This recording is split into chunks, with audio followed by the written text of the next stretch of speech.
السلام عليكم اعزائي الطلبه، معكم الاستاذ مشتاق محمد مدرس اللغه الانجليزيه للصف السادس الاعدادي. طلبتنا الاعزاء، اليوم راح نقوم ان شاء الله بحل تمارين فيوتشر 10 زمن المستقبل، الموضوع الذي تم شرحه في الحلقه السابقه. طلع في التمرين التالي تمرين اكسرسايز اي بيج 153 صفحه 153. Put the verb ضع الفعل in bracket بين أقواس in the correct future في المستقبل الصحيح. future form صيغة المستقبل الصحيح. use استخدم present simple مضارع بسيط. present continuous مضارع مستمر.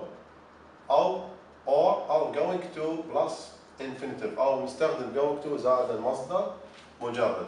هنا لازم نميز بين هاي الأزمنة الثلاث.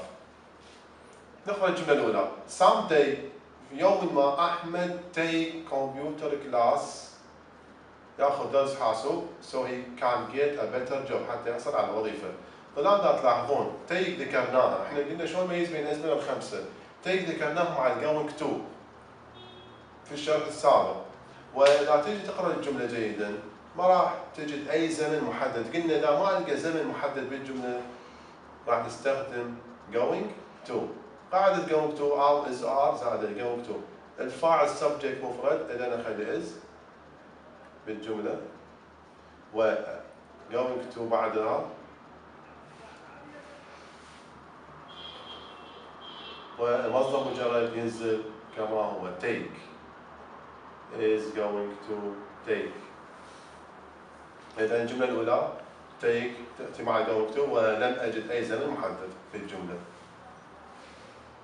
sentence number 2 الجملة الثانية my new class. طلاب كلمة class كما ذكرنا سابقا class تعبر عن مواعيد رسمية حكومية غير قابلة للتغيير. فقلنا إذا أكو موعد حكومي class وبلين طائرة ترين قطار تين فصل دراسي إلى آخره اللي ذكرناه الشرح السابق، فراح نستخدم قاعدة present simple المضارع البسيط. المضارع البسيط إذا كان الفاعل مفرد class كلمة class يدل على مفرد والفعل والجملة مثبتة، إذا الفعل أما يضيف له اس أو يبقى مجرد. عندنا كلاس مفرد فنضيف للفعل اس الشخص الثالث راح تصبح starts.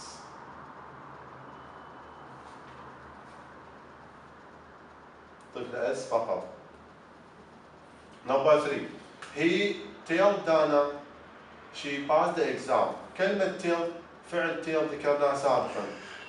tell إذا في الجملة راح نستخدم going to، وإذا تقرأ الجملة جيد ما راح تلقى أي زمن في الجملة محدد، وقت أو زمن معين. قلنا إذا ماكو وقت معين نستخدم going to.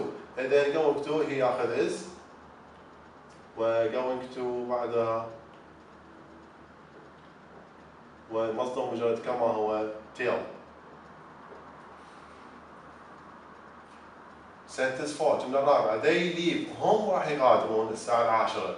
قلنا الموعد الشخصي هم راح يغادرون، هم حددوا الموعد هنا.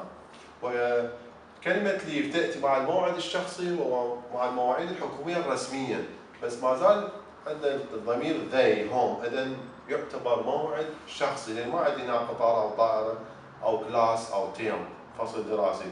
فنستخدم المضارع المستمر، الموعد الشخصية نستخدم بها present continuous المضارع المستمر. إذا they ياخذ are والليف نضيف لها ing leaving نحذف الاي عند إضافة الاي ان جي. sentence 5 جملة رقم 5 we have a party نقيم حفلة. ذكرنا احنا هاي الفعل في الجملة الأولى، ذكرناه بالشرح اللي هو present continuous المضارع المستمر. القاعدة الأولى ذكرناها قلنا لا موعد الشخصي هم ونحن سوف نقيم حفلة الأربعاء Wednesday. إذا نطبق عليه قاعدة المضارع المستمر present continuous كما ذكرنا سابقا.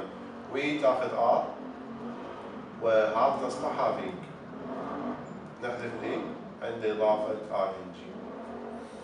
آخر جملة نمبر 6 the term الفصل. إذا ذكرناه سابقا بالشرح كلمة term تعتبر موعد رسمي فنطبق عليها present simple المضارع البسيط، وهي مفرد فنضيف الفعل اس الشخص الثالث begins يبدأ سبتمبر.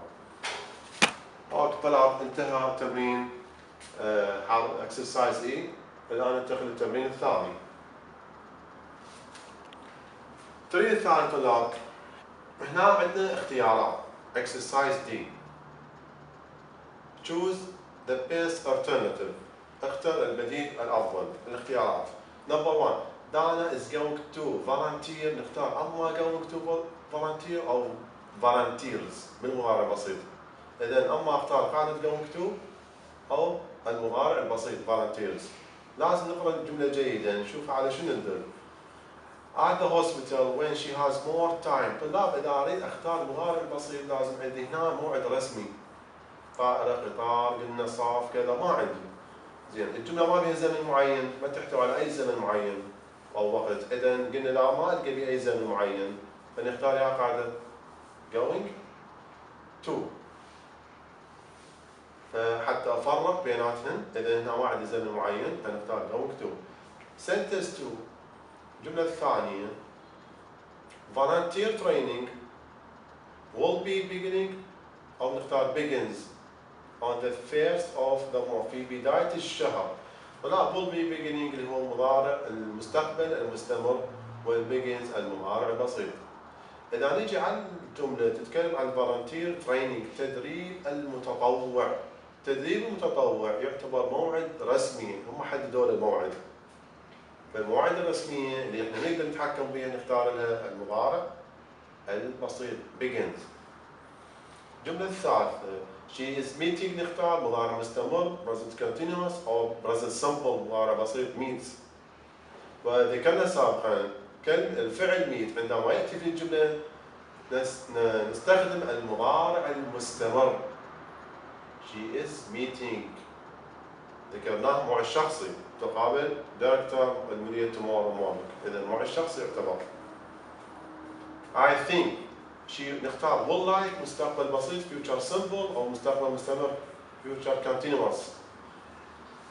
كلمة think ذكرناها سابقا. إذا تأتي think يعتقد يعني يتنبأ غير متأكد، فنختار المستقبل البسيط will like. الجملة الأخيرة 5 خامسا she learns present simple مضارع بسيط لو will be learning a lot of new skills سوف تتعلم مهارات جديدة. إذا اختار مضارع بسيط لازم عندي موعد رسمي حكومي، ما عندي شيء يدل على موعد رسمي، قطار، طائرة أو صف كلاس أو كورس أو دورة. إذا هنا راح نختار will be learning سوف تتعلم. إذا طلاب هذه الاختيارات. فهنا لازم تميز بين مضارع بسيط أو مستمر أو مستقبل بسيط أو مستقبل مستمر كما شرحنا في هذا التمرين. في التمرين التالي تمرين F صفحة 167 167 محادثة نور وعزيز. إذا نذكر أن put the verbs in bracket into the correct future في المستقبل، صيغة المستقبل future form. نور I take computer class at university. إذا take ذكرنا سابقا، قلنا take إذا تجي بالجملة راح نستخدم going to ما بها أي زمن محدد.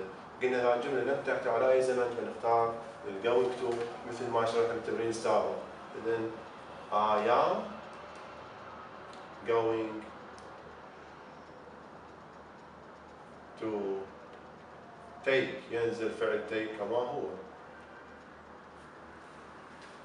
عزيز رد عليه that's good idea تلك فكرة جيدة. I take an English class if I can't find أخذ دورة بالإنجليزي if I can't find one near my house. إذا أجد واحد قرب بيتي يعني معهد أدخل دورة إنجليزي. إذا هنا take نفس الحالة ولم يذكر زمن معين فنحلها بالgoing to.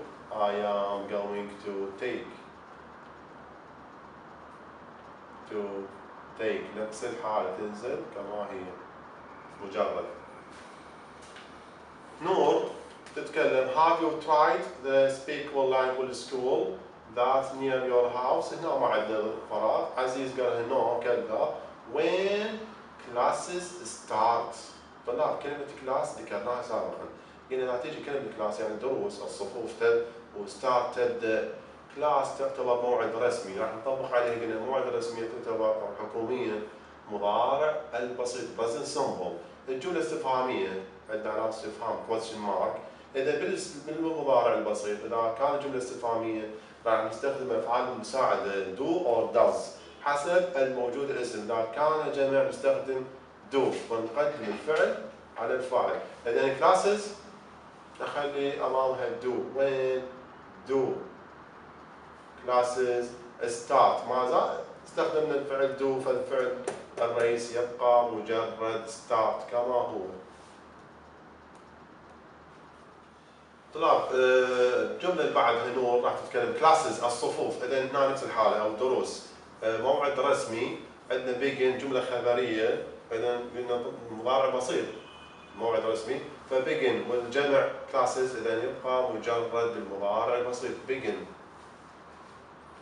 That's too bad. I visit أنا أزور. I visit ذكرناه أنا أزور يعني موعد شخصي مضارع مستمر ذكرنا سابقا. I am visiting.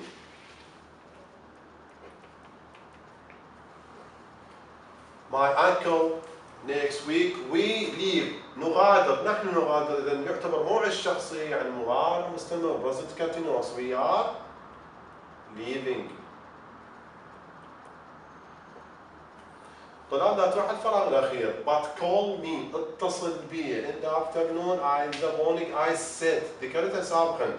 إذا جاءت كلمة call و said نستخدم ال future continuous المستقبل المستمر will be زائدا فعل ضف ing setting يضاعف التي. طلاب إذا شفنا الكلمات ذكرناها كلها موجودة بالشرح السابق. ذكرنا بالشرح السابق كلمات تعتمد عليها تميز بين الأزمنة الخمسة. طلاب عندنا تمرين اختيارات نفس التمرين نفس الصفحة تمرين E.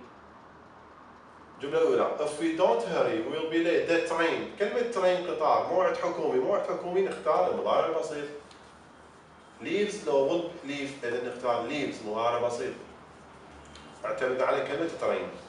I am sorry I number 2 الجملة الثانية I am sorry I can't go with you. أنا I will go to the dentist أو نختار B I am going to the dentist. إذا تباع الجملة لم يحدد الزمن إذا لم نجد زمن معين في الجملة محدد فنختار going to B. الجملة الثالثة your room is a mess غرفتك فوضى. وين جملة نمبر الاختيار الأول A are you going لو do you clean. نفس الحالة لم يجد زمن معين محدد في الجملة فنختار going to. جملة رابعة طلاب sentence 4 think of me تفكر في غدا الساعة 9.